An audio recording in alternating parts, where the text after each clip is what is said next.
I'm Bryan Ward, and this is my true ghost story.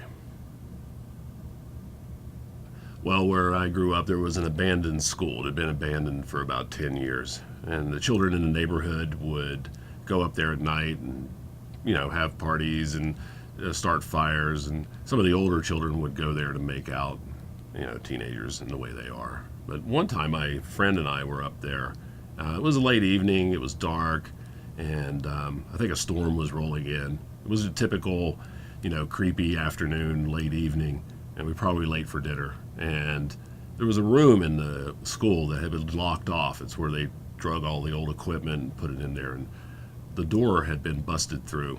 And it was a hole that you could look through. And we heard something coming from that room.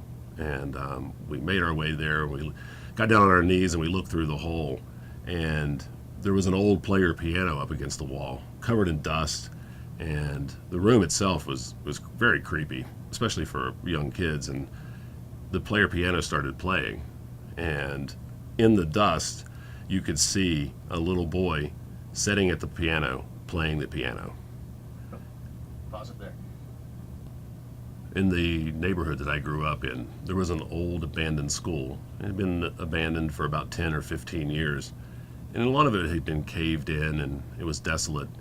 But a lot of the children in the neighborhood would go up and play there in the day, or and the older kids would go there at night to make out. And one evening, it was sort of late in the evening. We were probably late for dinner, as it was. Friends of mine and I were up there, and there had been a room in the school where they had drug a lot of the old equipment, and it had been sealed off. And I remember someone had knocked a hole in the door. It wasn't a big hole. It was probably 5 or 6 inches around, and it was just enough that you could get down on your knees and look into the room. And I remember the light from outside as the fading sun was setting was coming in through the windows, and you could see that all the equipment in the room. There was an old player piano directly across from the door. And as we watched, the dust was flying through the air, and it was very creepy to begin with. The piano started playing by itself, and in the swirling dust of the room, you could make out the form of a young boy playing the piano. And that was just about enough for us. That was a little bit too much. And I remember my friends grabbed me by the shirt and pulled me out of there. And we probably stumbled and tried to make our way out and ran home. So that was my true ghost story. And I'll never forget what happened next. There was a little boy appeared at the piano, and you could see right through him. I mean, he was definitely a ghost. We were convinced. My friends wanted to get out of there, so they grabbed my shirt, I remember this, and screamed at me to get the hell out of there. And as soon as he said that, the little boy at the piano turned and looked directly at me, I mean, right into my eyes. And it was as if my soul had been ripped out of my heart and my chest. And I'm sure I don't still have it today, but it was the scariest moment in my life. The little boy came right at the door, and my friends and I ran, but the door was pushed down on top of us, and my friend was trapped under the door. And I did everything I could to get him out of there, but that little boy had grabbed him by the foot and was dragging him back into the room. And I ran. I hate to admit it today, and it's something that I've had to live with my entire life, but his screams fueled I fled. I ran, and it wasn't long of running down the hill before his screams stopped. And I made it home, and I never said a word to my parents about it, but that night, as we all lay down to sleep, I could hear that piano playing, and that song, which I could never get out of my head,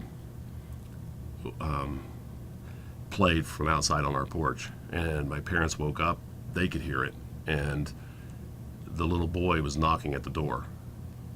So every night, for weeks, that damn song would play, and it would wake us up in the middle of the night, and there'd be scratching at the door and knocks on the windows, and my parents were freaking out, and we didn't know what to do. But we did have our own piano in the home, and that song that I heard, and we heard every night, was ringing in my head. And But the thing about it, after you've heard it about 15 million times, is that it never finished. And so what we started doing at night was, before he showed up, we would start playing that song, and we would play it all the way through. And after a few nights of this, we noticed that the ghost would start playing his song along with us. And after 3 or 4 nights of that, he finally finished the song, and he never came back. And I think today, when I think back on it, that's all he needed, was to learn the last part of that song and get the rest he needed. Well, we put a search party together, obviously, everyone in the neighborhood. His parents were beside themselves.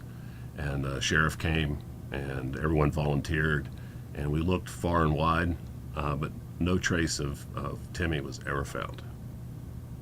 And to this day, no one's quite sure what happened to him. Okay, what happened to Timmy? What happened to Timmy? Well, it's a sad story. Timmy was found the following morning, quivering in the woods, and no one could get a straight sentence out of him about what had happened to him. And, he was a bright kid and full of promise. He was a good friend of mine, but he was just never the same after that night. I see him every once in a while, and try to do what I can for him, but he lives in a trailer, and he never really amounted to much. I think he's considering a run for Congress, and if he does, I think he'll make it.